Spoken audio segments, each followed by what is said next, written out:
Hello students, आज हम पढ़ेंगे प्रत्यावर्ती धारा परिपथ के मूल सिद्धांत। तो इसमें पहला क्वेश्चन बनता है कि difference between AC and DC. AC और डीसी में क्या अंतर है, क्या विभेद है। तो सबसे पहले हम पढ़ते हैं एसी के बारे में, देखते हैं उसी के अकॉर्डिंग हम डीसी को डिफाइन करेंगे। एसी कैसा क्वांटिटी है? सदिश वेक्टर क्वांटिटी है। वेक्टर क्वांटिटी का मतलब होता है जिसमें डायरेक्शन और मैग्नीट्यूड दोनों होते हैं। तो डीसी कैसी हो जाएगी? स्केलर, अदिश क्वांटिटी। दूसरा पॉइंट है परिमाण, मैग्नीट्यूड। तो एसी का जो परिमाण होता है वो वेरिएबल होता है, परिवर्तनीय है, उसमें चेंजेस होते रहते हैं।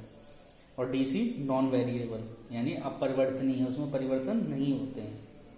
तीसरा पॉइंट है कि आयाम के अकॉर्डिंग, तो आयाम भी वेरिएबल होता है एसी में और डीसी में कांस्टेंट रहता है, स्थिर। चौथा है इसका आकार या रूप कैसा होता है।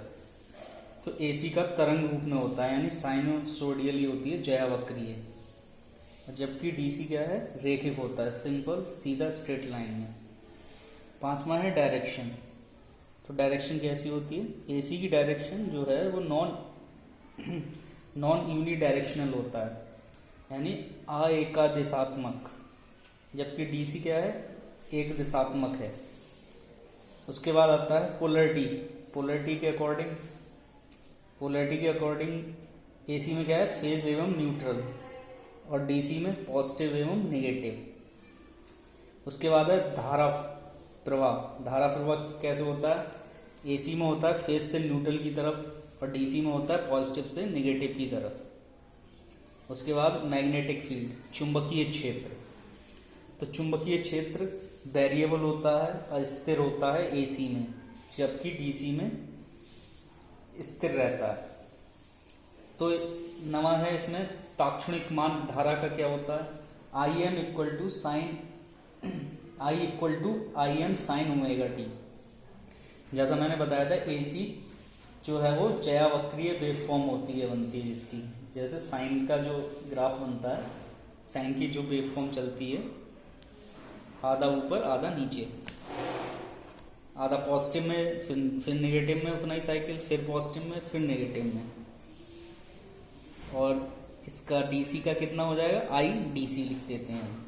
और अधिकतम मान आई एम का क्या हो जाता है?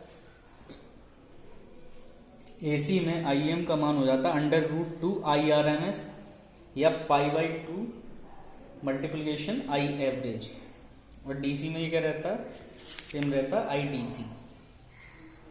उसके बाद उच्च वोल्टता पर संचरण एसी में खर्चीला होता है, लेकिन इसमें मितव्ययी होता है, डीसी में इकोनॉमिकल होता है। उसके बाद है फ्रीक्वेंसी। एसी में फ्रीक्वेंसी होगी लेकिन डीसी में जीरो होगी। जैसे ट्रांसफार्मर फ्रीक्वेंसी पे काम करता है, यानी कि ट्रांसफार्मर एसी पर काम करता है। क्यों? क्योंकि उसमें फ्रीक्वेंसी होती है। डीसी पर काम क्यों नहीं करता है? क्योंकि फ्रीक्वेंसी जीरो होती है। स्किन इफेक्ट चर्म प्रभाव को बोलते हैं, जो कि एसी में होता है और डीसी में नहीं होता है। इस वजह से डीसी में लॉसेस कम होते हैं एज कम्पेयर टू एसी। उसके बाद पीड़निक प्रतिघात कितना होता है एसी में? XL बराबर 2πFL। तो L क्या है इसमें? इंडक्टेंस है। जबकि डीसी में ये वैल्यू जीरो हो जाती है, XL जो होता है वो जीरो होता है।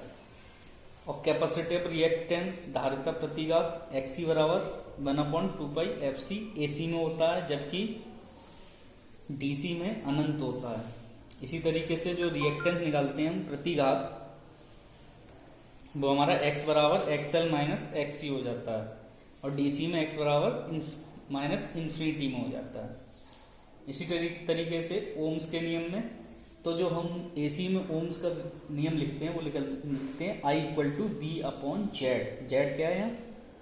इम्पीडेंस। लेकिन डीसी में हम क्या लिखते हैं? I = B/R। और इसके जो सोर्स होते हैं जहाँ से एसी हमें जनरेट होता है, मिलता है, वो कौन कौन से हैं? एग्जाम्पल के लिए वो हैं प्रत्यावर्तक, अल्टरनेटर जिसे बोलते हैं, एसी जनरेटर, इन्वर्टर यानी प्रतिलोमक या दोलित्र, ऑसिलेटर। और डीसी के एग्जाम्पल्स क्या हो जाते हैं हमारे? सेल एवं बैटरी, डीसी जनरेटर या कन्वर्टर जिसे परिवर्तक कहते हैं, और दूसरा दिष्टकारी रेक्टिफायर। तो ये आपको क्वेश्चन मिलेगा, इम्पोर्टेंट है। क्वेश्चन आएगा difference between AC and DC, चाहे ये मैक्सिमम नंबर्स में आ सकता है या कम में आ सकता है, तो आपको ये सब लिखना पड़ेगा। तो ये आप आसानी से याद भी रख सकते हैं। Thank you.